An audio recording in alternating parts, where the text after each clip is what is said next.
Assalamualaikum warahmatullahi wabarakatuh.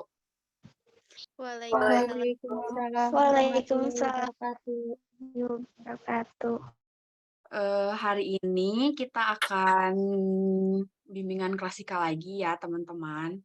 Sebelum kita memulai kegiatannya, mari kita berdoa dulu. Berdoa dipersilahkan.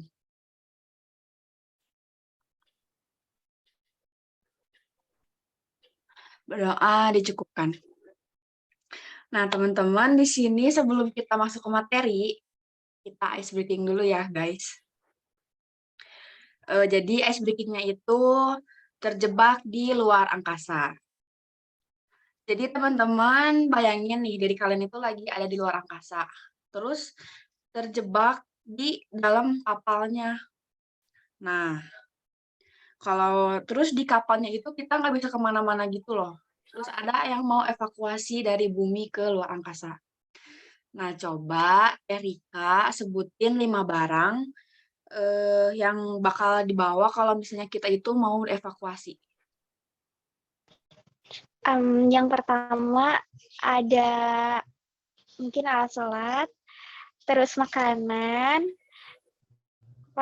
baju, tas, sama selimut. Bisa ya, benar. Terus siapa lagi ya? Melanie coba mau nggak? 5 barang yang bakal dibawa kalau misalnya kita dievakuasi.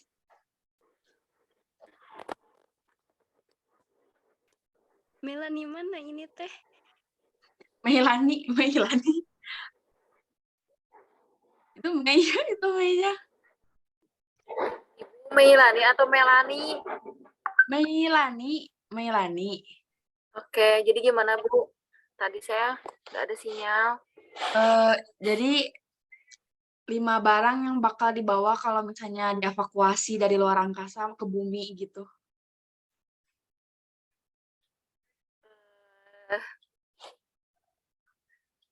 Makanan, barang bisa nggak Bu? Bisa. Makanan. Terus kan aku punya peliharaan ya Bu ya, mau dibawa kucing. Oke, terus? Kedua, ketiga ya pakaian. Keempat, keluarga aku bawa pulang ke bumi. Kelima,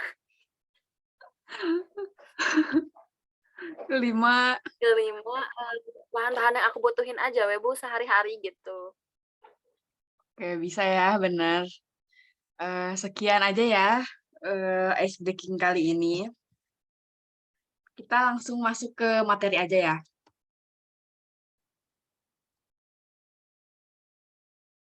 Nah, jadi di sini materi yang bakal saya sampaikan itu cara meningkatkan konsentrasi belajar.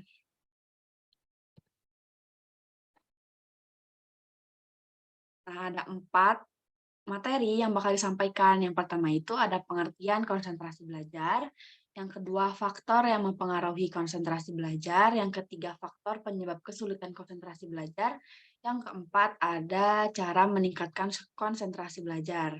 Nah, sebelum masuk ke pengertiannya nih, teman-teman ada nggak yang sedikit tahu apa itu konsentrasi belajar?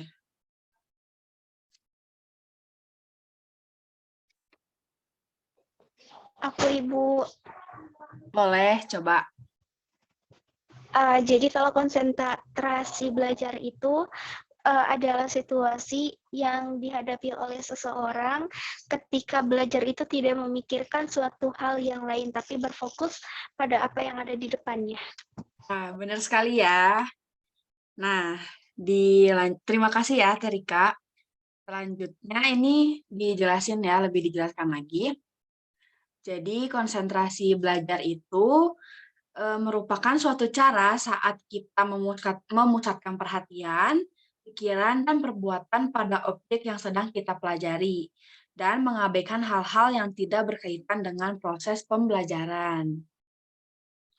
Lalu selanjutnya itu ada faktor-faktor yang mempengaruhi konsentrasi belajar. Yang pertama itu ada faktor usia. Kemampuan untuk berkonsentrasi ini ikut tumbuh dan berkembang sesuai dengan usia kita.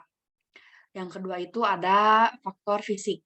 Kondisi sistem saraf mempengaruhi kemampuan individu dalam menyeleksi sejumlah informasi dalam kegiatan pembelajaran.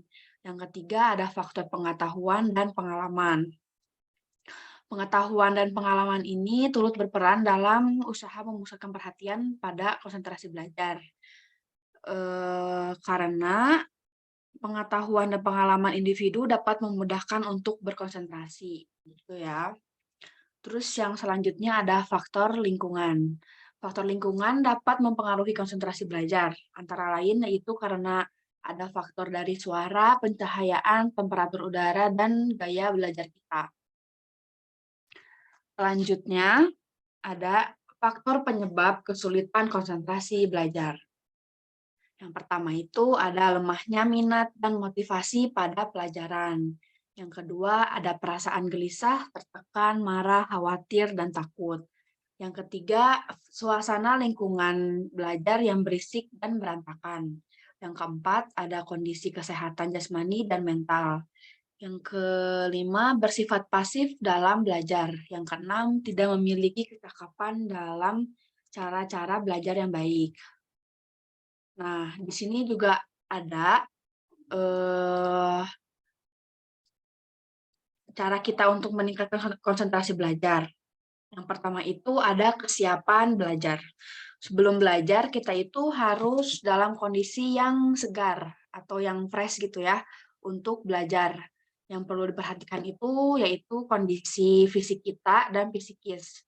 Kondisi fisik harus bebas dari gangguan penyakit atau rasa lapar ya, biar gak terganggu konsentrasinya. Terus kalau dari kondisi psikis, kita harus bersih dari gangguan konflik kejiwaan, seperti cemas, kecewa, patah hati, iri, dan dendam. Selanjutnya ada menanamkan minat dan motivasi belajar dengan cara mengembangkan imajinasi berpikir. Buat meningkatkan minat dan motivasi belajar, maka kita perlu mengetahui hal ini terlebih dahulu.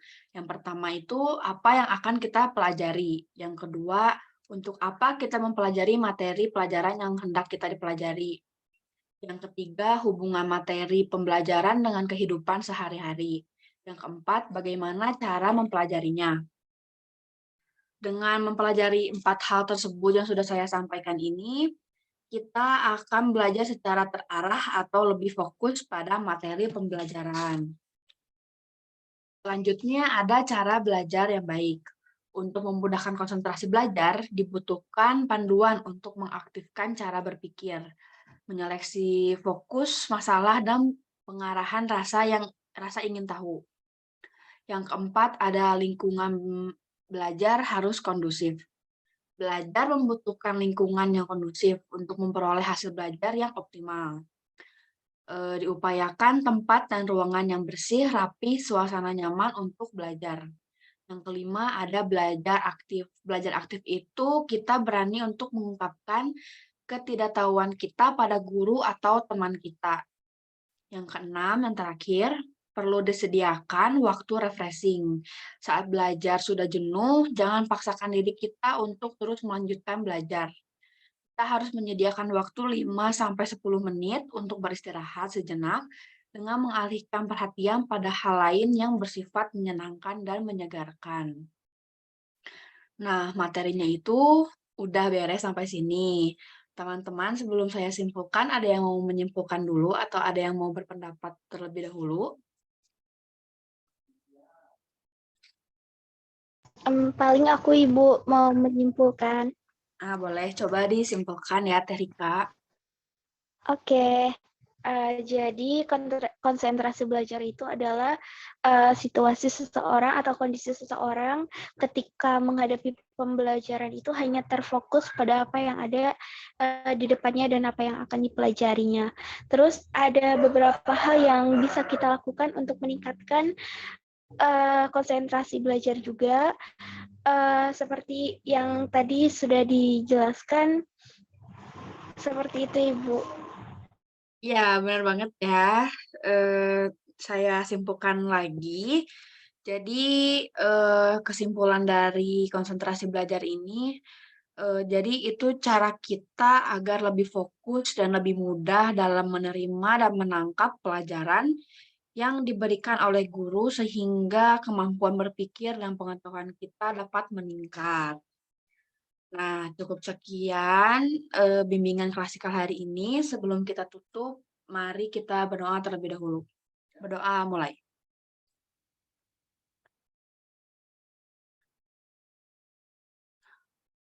Doa dicukupkan. Terima kasih kepada teman-teman yang sudah meluangkan waktunya untuk dilaksanakannya bimbingan klasikal kali ini. Terima kasih. Wassalamualaikum warahmatullahi wabarakatuh.